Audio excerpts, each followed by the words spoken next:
Cambodia has seen so much progress in recent years. The number of buildings that have been going up, the number of roads and bridges that have been built, it's really phenomenal. I often I wonder what my husband would think if he could come back and see Cambodia now. Oh, how much it has changed. Sometimes this development affects us, and that's what happened a few years ago. One afternoon, some people came and said, we are surveyors and we need to do some surveying from your property. And of course, we didn't mind that. Come on in, do whatever you need to do. So they finished their surveying, and then they said to us, we're going to have to tell you that the government is fixing to build a big speedway from Phnom Penh to the Kampong Sam, which is the beach. And unfortunately, the road is going to go right through your property, right through this area where you have 10 houses. And so would you like us to give you money, or would you like us to relocate you? Well, obviously the answer to both of those questions was no.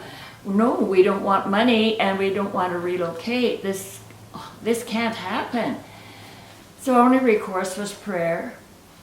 And part of me thought, well, could it be that God wants to relocate us? But we didn't think that. That didn't make sense. And so we prayed and we tried to figure out what's going to happen here.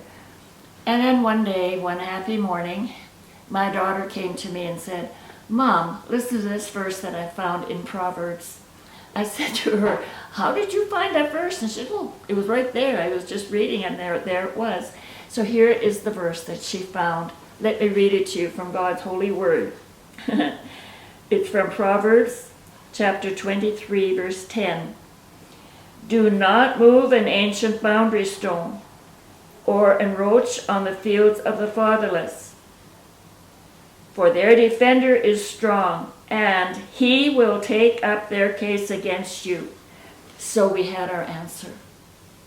If they wanted to touch our property, if they wanted to encroach on the fields of the fatherless, and the widow, I might add, our defender would come up against them and plead our case against them, and we would win.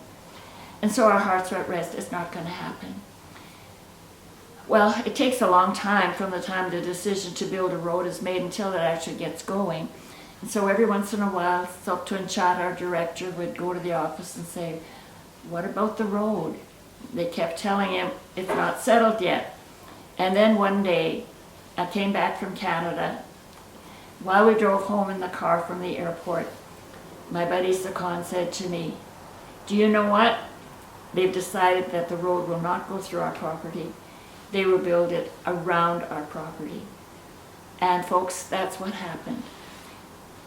God caused them to move this enormous, big highway, multi-lanes highway that cost, I don't know how much money, I would say millions perhaps, to come towards our property and then bend around it. Because God said, you can't encroach on the field, on those fields. I am their Redeemer, and I am pleading their case against you. You must send your road around my place. I am so thrilled about that. I am absolutely blown away that the Lord would do that for us. Now that road is done, you can go from Phnom Penh to the beach in about 2 hours. Certainly from our place to the beach, it's only 2 hours. Used to be quite a bit more than that. It's a wonderful, wonderful road that is safe and fast and smooth.